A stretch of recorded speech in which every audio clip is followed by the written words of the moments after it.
as an attorney and also an all-around nonprofit sector geek, I am especially excited about today's topic, which is public benefit corporations. And I have to say, I don't know if Matt, our speaker, and John coordinated the Rotary Minute with the topic today, but the Rotary Minute could not have been more relevant, I think, as we'll all learn. So our speaker is Matt Norris, and Matt is a new attorney who served on the Minnesota Public Benefit Corporation Act drafting committee during law school. Matt has helped advise more than a dozen public benefit corporations in Minnesota, including 10 that were incorporated on January 2nd, 2015, which is significant because that was the first possible day to incorporate benefit corporations in our state. Matt also blogs about benefit corporations and legal issues regarding social business and is currently working on a white paper exploring new tools for financing benefit corporations. So please join me in welcoming Matt Norris.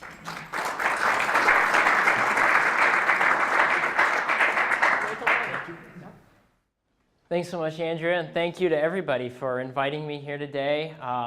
My partner in crime, Jeff Oakes, usually joins me for these. Unfortunately, he had to cancel today at the last minute, so I'm flying solo, but I'm a little bit excited because he's the business guy and he usually gets to do the fun parts of the presentation, and as the legal guy, I usually get to do the boring parts. So today I get to do both, so I'm looking forward to that. As Andrea mentioned, I'm here to talk about public benefit corporations, which are a new type of business entity here in Minnesota. The law took effect on January 1st. Since that was a holiday, January 2nd was the first day that benefit corporations could form in Minnesota. And so as she mentioned, I've been working with them to help form and start here over the past year. And we've been going around to try to spread the word about benefit corporations, going to different Rotary clubs, chambers of commerce, other organizations to raise awareness of this new type of form here in Minnesota. And I think, like she said, it's a great, I really like talking to Rotary clubs about it because I think it's a good fit for what Rotary believes in. So we'll get started here with the presentation. Has anybody ever heard of a zonkey? All right. Well, as Jeff likes to say when he does the presentation, when a zebra and a donkey love each other very much, you end up with a zonkey. And a zonkey, it takes aspects from both zebras and donkeys. From the zebra, it gets its stripes. It also gets the nose shape. And then from the donkey, it gets the body type and the ear shape. And in case you don't believe us, zonkies are real. The internet says so. Here's some pictures of them that you can find on Google. So these are actual real animals that you can find in the wild, and also it looks like in captivity as well. So then that begs the question, well, what is a social business? Well, as Jeff likes to say, when a nonprofit and a for-profit corporation love each other very much, you end up with a social business that takes aspects from both the for-profit side of business and the nonprofit side. So for a social business from the nonprofit side, you get the legal social purpose. So like a 501c3, they have to commit legally to carrying out some sort of social purpose.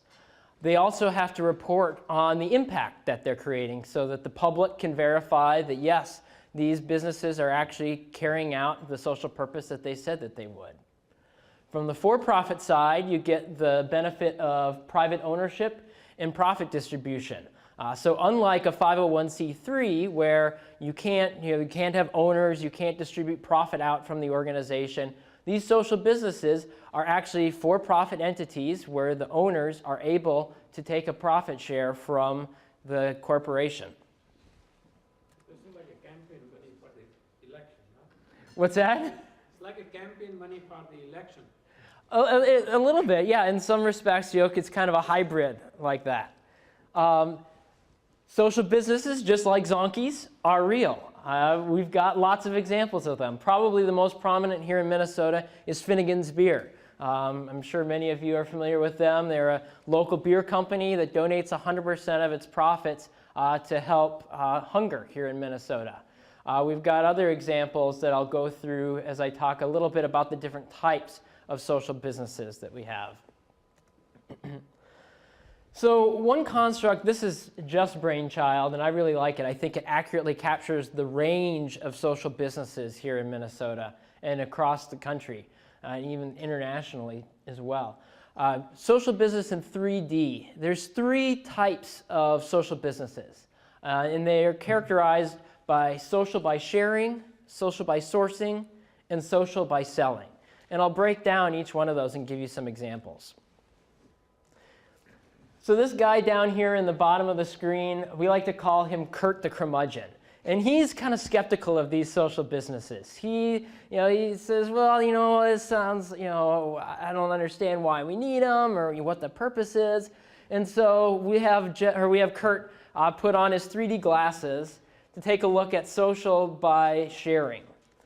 And some examples of social by sharing, these are companies that donate part of their profit, donate part of their product to some sort of charitable purpose. So an example, like I said, is Finnegan's. They take 100% of their profit that they make from selling beer and they donate it to charity. There's nothing really inherently social about selling beer, but the fact that they take their profits and they donate it to charity is what makes it a social business. Another example is Tom's Shoes. Some of you may be familiar with them. They have this model where every time you buy a pair of shoes, they donate a pair of shoes to somebody in the developing world. So again, nothing really unique about selling shoes, but that idea that they give back to the community by the fact that you're purchasing it is what makes them a social business, and that's social by sharing. Another example is social by sourcing, and those are businesses that are social because of where they get the inputs from their product. And so some examples of that are Peace Coffee. A lot of people might be familiar with Peace Coffee, a local company here. They are a fair trade coffee company. And so instead of getting their coffee from farms in South America where the workers are paid below livable wages or where they use practices that can harm the environment, Peace Coffee gets fair trade coffee where they know that the environment is being respected, they know that the workers are being respected in the harvesting of that coffee. And so, again, there's nothing inherently social about selling coffee, but the way that they source the inputs to their product that they're selling makes them a social business. The third one is probably the most innovative and kind of on the bleeding edge of the social business movement. And this is the idea of social by selling. And traditionally, we've kind of had this notion that there's 2 different worlds. There's the for-profit world and there's the nonprofit world. And rarely do those 2 meet. The for-profit world might donate some money or other resources to the nonprofit world, but there was this gulf between them. And social by selling is really kind of occupying that hybrid space between the 2. Because what social by selling is they're saying, by actually selling our profit or our product in the marketplace, we are carrying out some sort of social purpose. And so a couple of examples of that. One is MyRain. And so this is a company that was developed here in Minnesota. They provide agricultural products for subsistence farmers in India. Things like drip irrigation technology, other farm tools. And so the fact that they actually sell them, they don't donate them to the farmers. They sell them at a price that the farmers in India can afford. And so by the fact that they're selling their products, it allows these subsistent farmers to be much more effective at their agriculture, be able to support their families, be able to support their communities. And so that inherent product that they're selling is social. Another example is Revolution Foods. They provide high quality, tasty, healthy meals for students in school lunches. And so again, that's an example of where the actual product that they're selling and the way that they deliver their product is inherently social.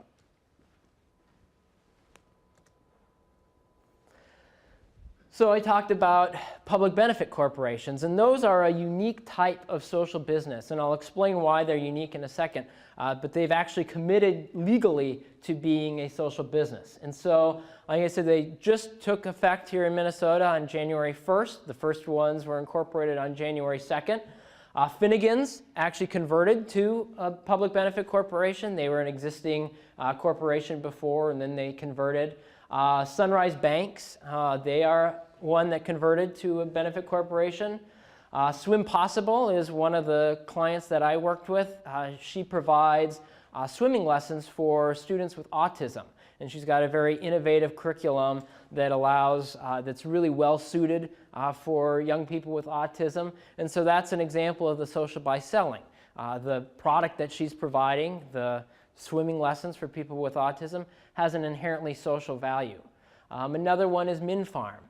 They have a really innovative way to grow plants, in particular tobacco plants. And what they can do is they can use those tobacco plants, infuse them with certain DNA so that they can grow those tobacco plants to create flu vaccine much more quickly. They can provide customized, tailored drugs to fight cancers or other diseases. And they're a fairly new company that's just getting up off the ground. But again, that's a perfect example of social by selling, where the product that they're providing is inherently social. So some basics on public benefit corporations. And first, I want to talk a little bit about the lingo, because a lot of times, if you're at all familiar with this space, you'll hear different terms, and they kind of get used interchangeably a lot. Even in the media, you will see them used interchangeably, but they're two very distinct concepts. The first is the B Corp. And the B Corp actually was in existence first, before benefit corporations even came along. B Corps are a creation of a company, or actually a nonprofit, called B Lab in Pennsylvania. And to become a B Corp, your business goes through an evaluation process. B Lab will send you this evaluation, and it's a very comprehensive look at your business. It looks at how do you treat your employees. It looks at what type of environmental impact does your business have. It looks at how do you work with your suppliers. Some of the things that we heard about in the example of the Rotary Minute. What you do is, once you go through that evaluation, if you score high enough, you can become a B Corp certified business. And that's just kind of like a good housekeeping seal of approval thing. It's not a specific legal entity. You can continue to be a regular corporation, a regular LLC, and be a B Corp. But what it says is, I've gone through this evaluation, and B Lab has certified me as a business that performs well, kind of on that triple bottom line concept. Making a profit, but also doing well for society and doing well for the environment. Shortly after B Corps came along, then came the benefit corporation movement. And what makes benefit corporations unique are these are actually a specific type of legal entity. So like a corporation, like an LLC, you can become a benefit corporation. And in Minnesota, we actually have two different types of benefit corporations. We have GBCs and SBCs. So like a regular for-profit company where it's Acme Inc., in this case, you'd have Acme GBC or Acme SBC. So Finnegan's is actually they're Finnegan's GBC. I believe they're a general benefit corporation. So what's the difference? A general benefit corporation in Minnesota commits itself to kind of, like I said, that general triple bottom line concept. The actual legal term is they have to commit to making a net material positive impact on society, the environment, and the well-being of present and future generations. And so each year, what they do is they pick a third-party standard. It could be that B Corp standard. It could be something else.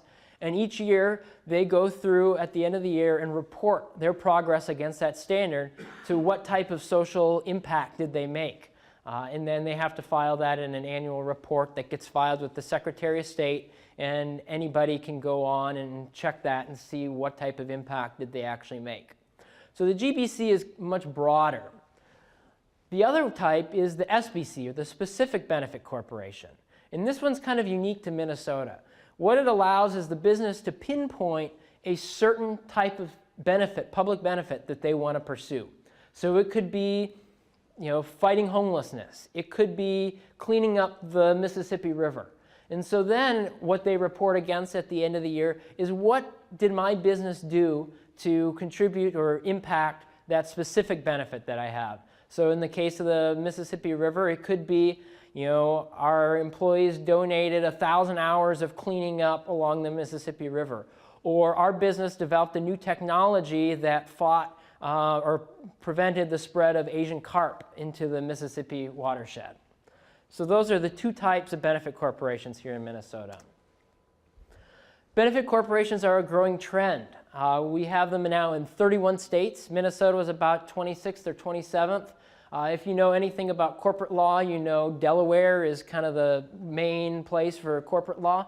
Delaware has adopted benefit corporations, and so I really think at this point it's just a matter of time before we see them in all 50 states. So at this point in the presentation, especially being in Minnesota, everybody loves Target. And we love Target in part because of the social mission that it has, the way it gives back to the community.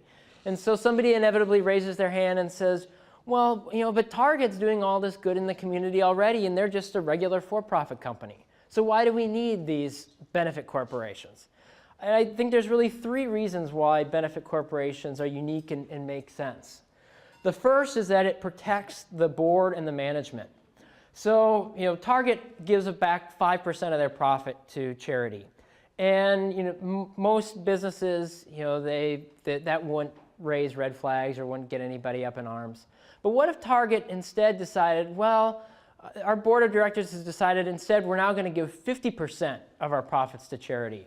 Or what if they said we're going to pay all of our workers in our stores at least $15 an hour. We want to pay them a livable wage. We're going to pay them a minimum of $15 an hour.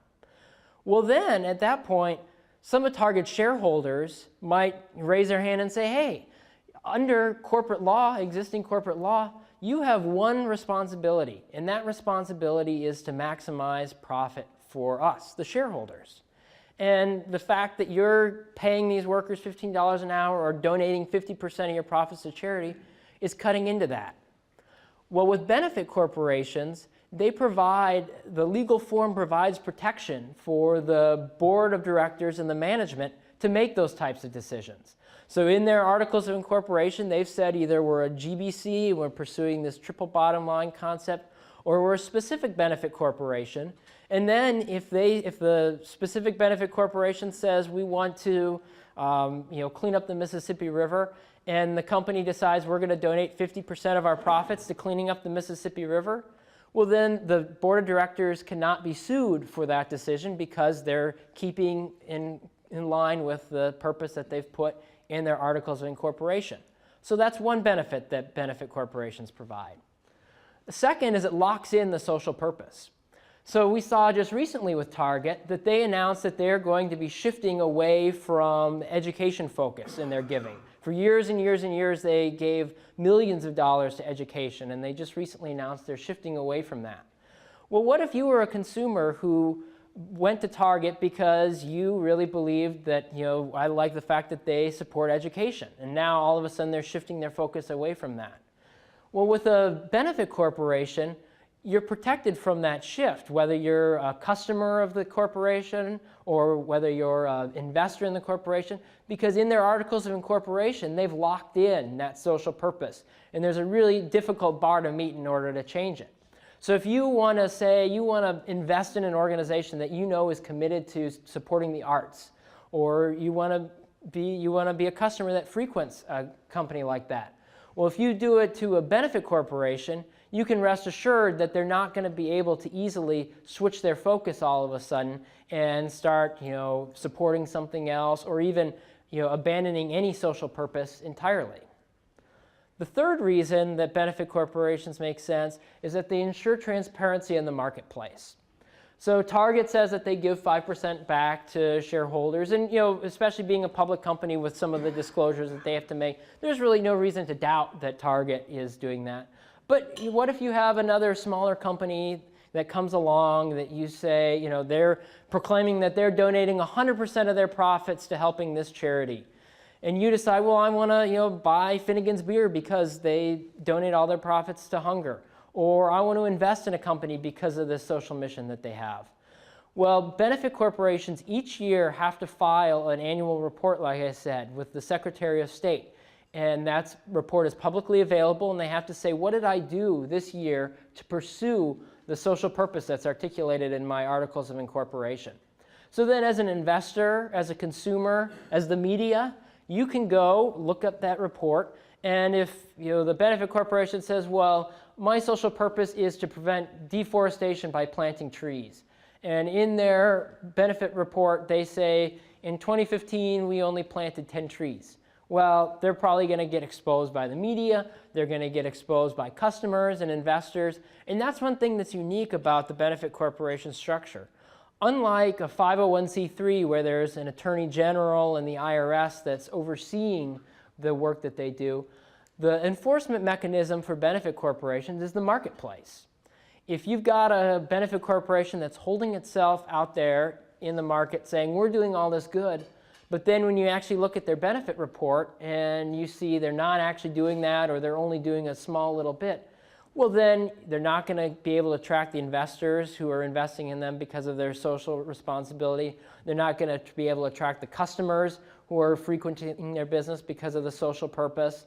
And they'll probably, if it's a big enough company, get exposed in the media, and they'll be forced to correct their actions.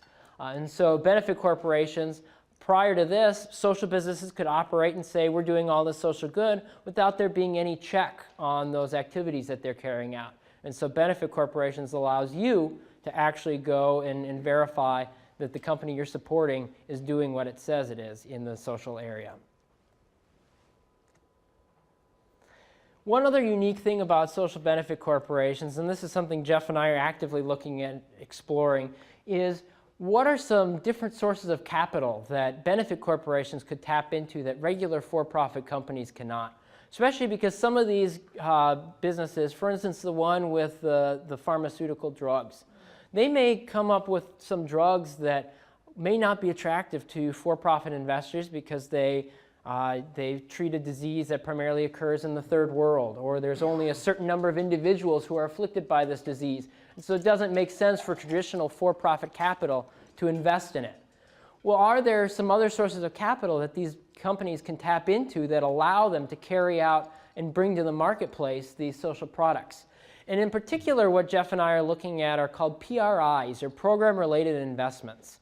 And these are a unique creature of the tax code that allow a foundation to make an investment in a for-profit business.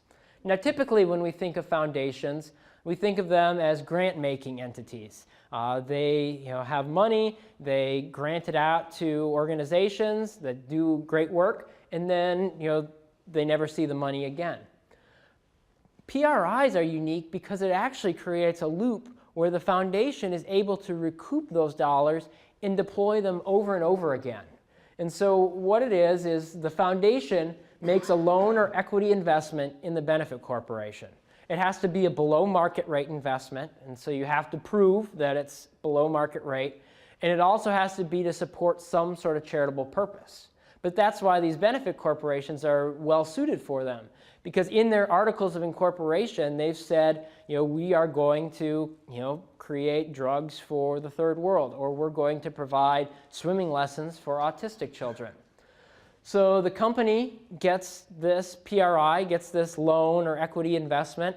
They use it to build up their product, to make capital improvements, things like that. They sell, they're in the marketplace, so they've got revenue that's coming in.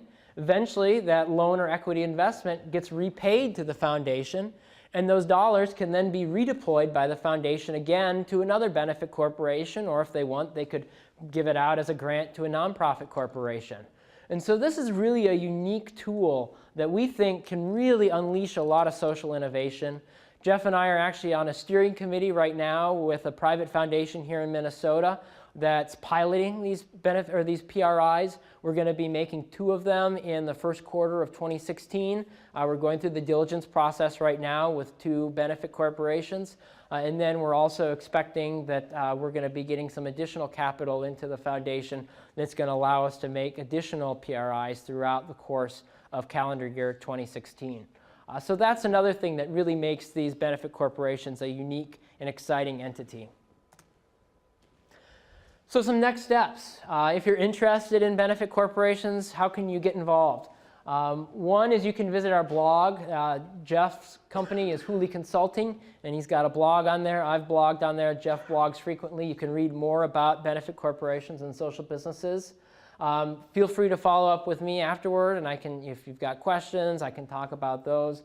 If you're interested in starting your own benefit corporation, I can connect you to the people who can help you with that on the business side, the legal side, and with the social aspects and the reporting that you have to do as well.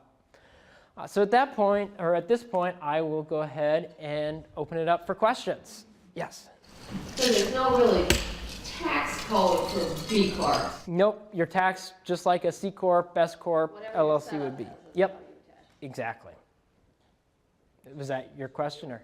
Sort of like a question, but also, is there a bar on any of those things? So for instance, if you have to have a certain amount of profits going, or is it anything? What's the difference between Target giving 5% and someone else saying, I'm giving 15% and I'm, you know? Mm-hmm.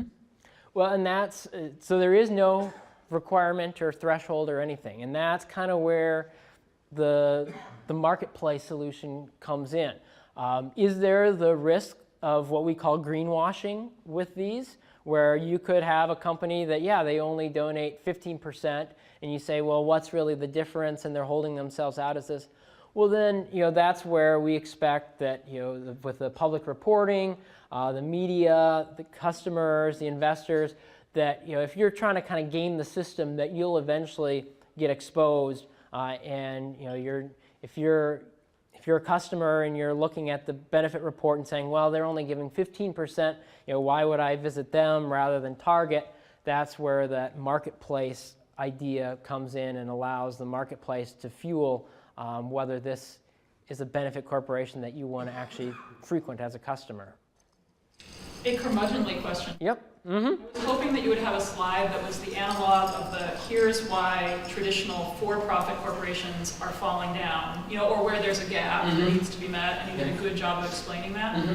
Why are 501c3 nonprofit organizations not sufficient to accomplish the goods that you're talking about? What's the gap there? Good question.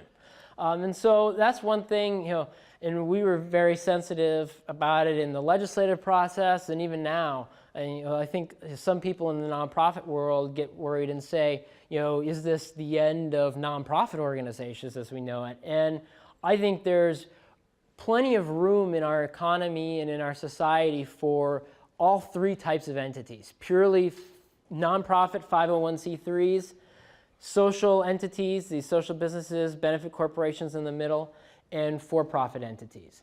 There will always be work out there that is best accomplished by 501c3 organizations that are strictly nonprofit organizations.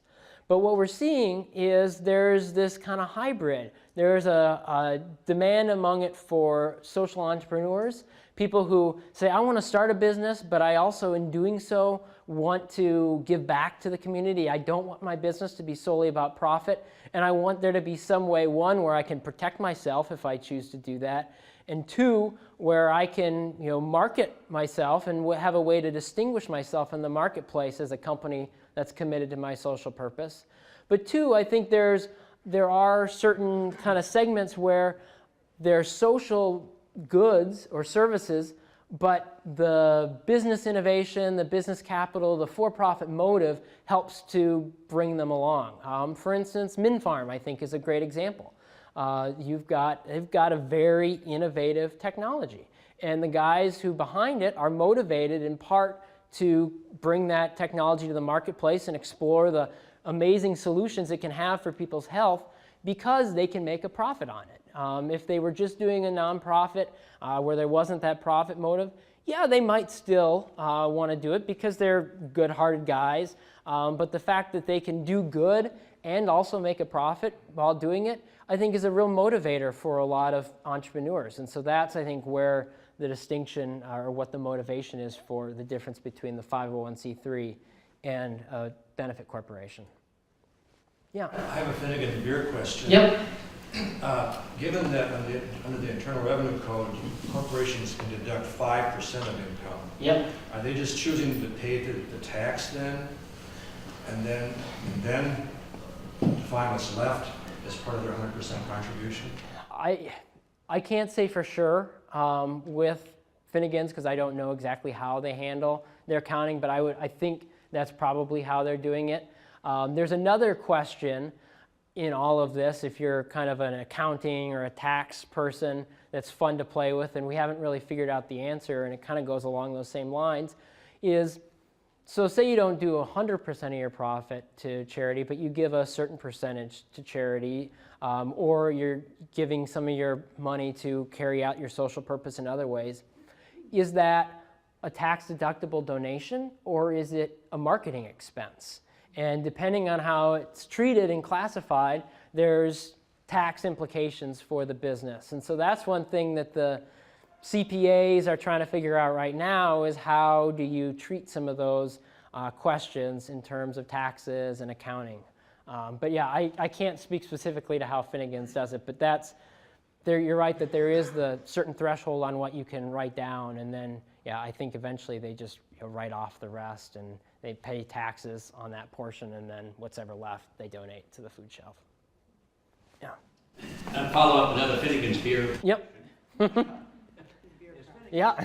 A separate subsidiary of Summit Brewing, or is it a separate entity by itself? That's the question. Yep. The comment was, about 2 weeks ago, I bought my first 12-pack case of Finnegan's beer because of its social causes. But then also, on the carton, I got 12 credits for entrance into heaven.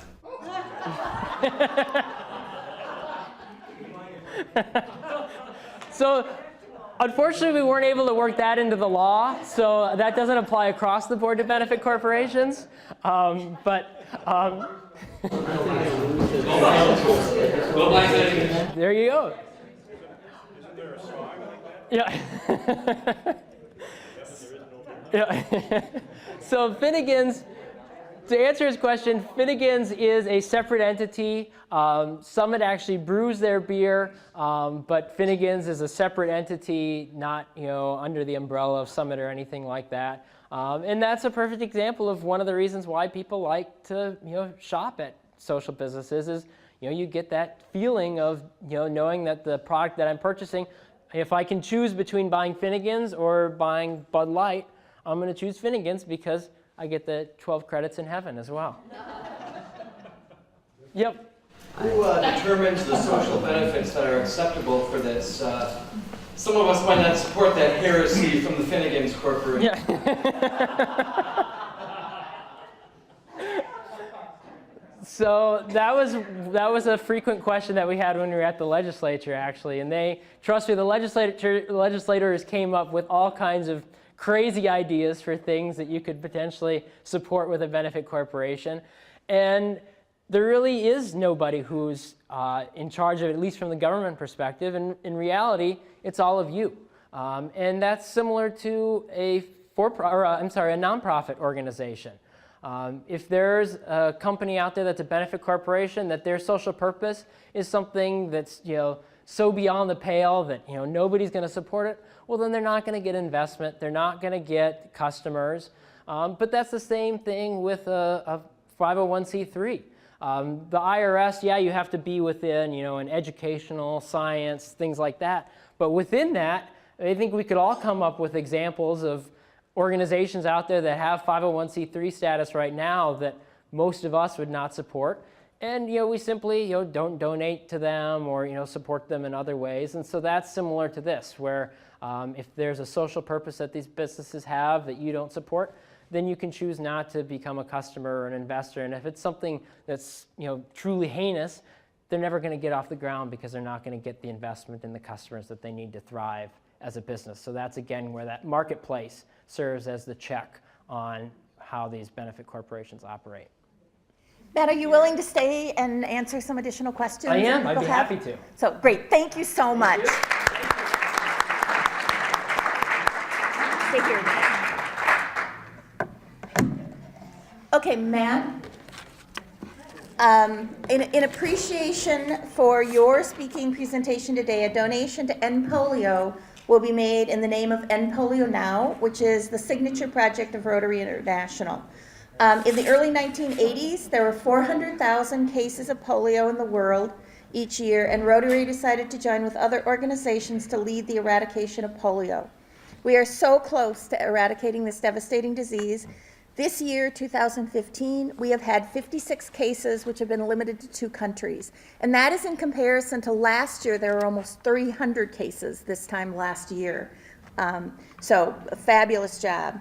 So success over polio will help fuel the energy of what people of the world can do when we work together. And so here is a certificate, appropriate for framing, Thank you. from our Rotary Club in appreciation.